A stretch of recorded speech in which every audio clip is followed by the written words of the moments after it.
Ini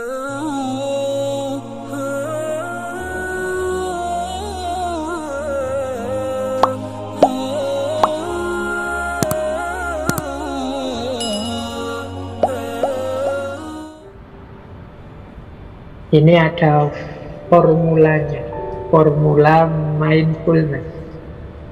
Jadi rumusnya mindfulness itu adalah yang pertama, mari kita hidup dengan sadar makna dan tujuan. Intinya hidup yang sadar. Yang kedua, mari kita menikmati proses. Jadi selama ini mungkin kita lebih terlatih menikmati itu ya hasil. Tapi sebenarnya hidup ini sudah bisa kita nikmati sejak proses. Jadi tidak hanya skripsi yang sudah jadi, yang indah bisa dinikmati, tapi proses menyusun skripsi itu sebenarnya juga indah. Kalau tidak percaya boleh tanya kenangan-kenangan waktu nyusun skripsi pada teman-teman yang sudah lulus. Itu nanti ceritanya bisa macam-macam. Jadi keindahan itu tidak hanya ada di hasil, tapi juga di proses. Misalnya yang sekarang sudah menikah, suami istri yang semula pacarannya lama atau ngejar-ngejarnya lama, loh itu kan sejak proses sebenarnya sudah indah. Itu sampai anak cucu bisa diceritakan, itu proses ngejar-ngejar, proses pacaran sampai menikah. Jadi proses itu indah. Perjuangan kita meraih pekerjaan misalnya memang melelahkan, capek, tapi nanti kalau sudah dapat pekerjaan, ini proses ini juga bisa kita ceritakan pada anak cucu kita sebagai kenangan yang indah. Maka mindful itu antara lain kita menikmati hidup sejak proses. Kemudian ya olah pikir, ya olah fisik. Jadi mindful itu bukan berarti orang pasif, tapi juga aktif. Jadi hidup ini ya memerlukan keterlibatan fisik kita, keterlibatan pikiran kita sepenuhnya. Kemudian memberikan keseimbangan pada otak, pada pikiran kita. Jadi ya otak kita itu kan ada bagian kiri, bagian kanan, ada unsur-unsur matematisnya, tapi ada juga unsur seninya. Otak juga diberi keseimbangan, ada istirahatnya, ada dipakainya. Kita tahu porsi-porsinya, jangan sampai overthinking, jangan sampai tidak dipakai sama sekali, dan lain sebagainya. Kemudian mindful juga adalah kita bersikap tenang, mampu mengendalikan diri sepenuhnya. Jadi dirinya orang yang mindful itu sebenarnya di dua rumus yang terakhir itu. Orangnya jadi tenang, menyikapi fenomena apapun dia tenang dan mampu mengendalikan diri, tidak reaktif. Bukan berarti diam saja, tapi dia mendahulukan berpikir mendalam, mendahulukan menikmati apa yang terjadi, mendahulukan proses dan orientasi pada makna dan tujuan. Jadi ini kemampuan mengendalikan diri namanya. Jadi inilah rumusnya. Jadi kalau teman-teman ingin mengembangkan perilaku yang mindful, ya kita sadar makna, sadar tujuan. Kita mampu menikmati proses, termasuk menikmati hasil juga pastinya. Kita aktif, tidak pasif.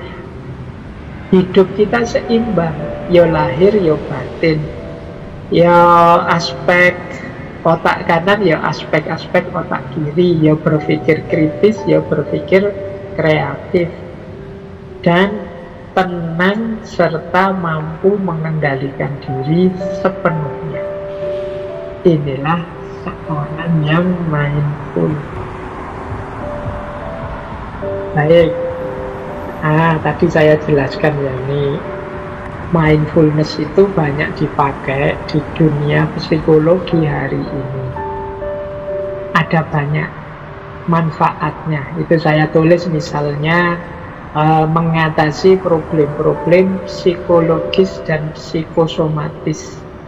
Psikosomatis itu sebenarnya awalnya problem pikiran, tapi efeknya ke sakit tubuh. Awalnya sih karena kita stres, tugas-tugas kuliah terlalu banyak. Akhirnya kepikiran tugas-tugas kuliah, terus imunitas kita drop, terus datanglah penyakit, kepala kita pusing, perut kita mules misalnya. Tiap kali ingat tugas kuliah, perut kita rasanya mules, mual. Tiap hari terus, itu namanya gejala psikosomatis. Muncul kecemasan-kecemasan dalam diri kita. Jadi ini dari pikiran ke fisik.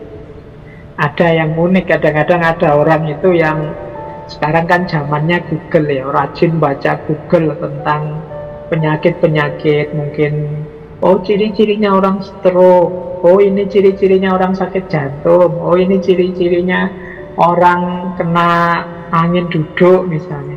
Itu kita ngerti semua dari Google. Ini tidak sadar kadang-kadang terus mempengaruhi kita.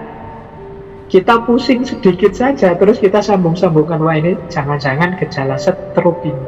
Kita perut mules sebentar, wah ini gejala penyakit jantung ini. Buktinya kok saya berdebar-debar ini.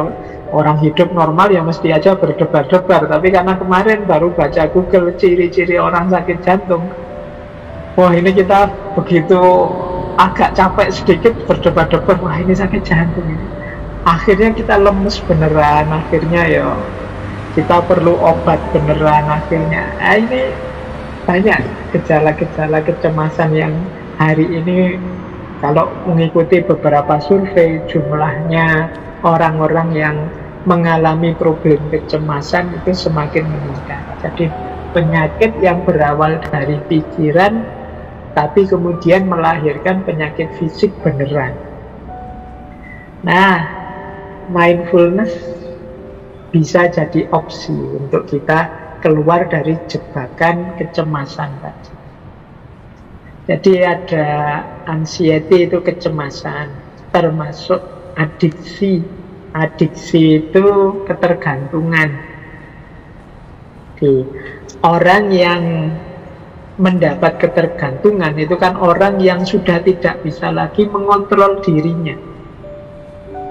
Jadi itu namanya ketergantungan. Yang paling terkenal kan narkoba misalnya. Mungkin kalau ditanya baik-baik saat sadar, dia akan jawab narkoba itu jelek, narkoba itu merusak, dan lain sebagainya. Tapi karena sudah ketergantungan, dia tidak bisa lepas dari jebakan itu. Itu namanya adiksi. Saya tidak tahu teman-teman punya ketergantungan apa.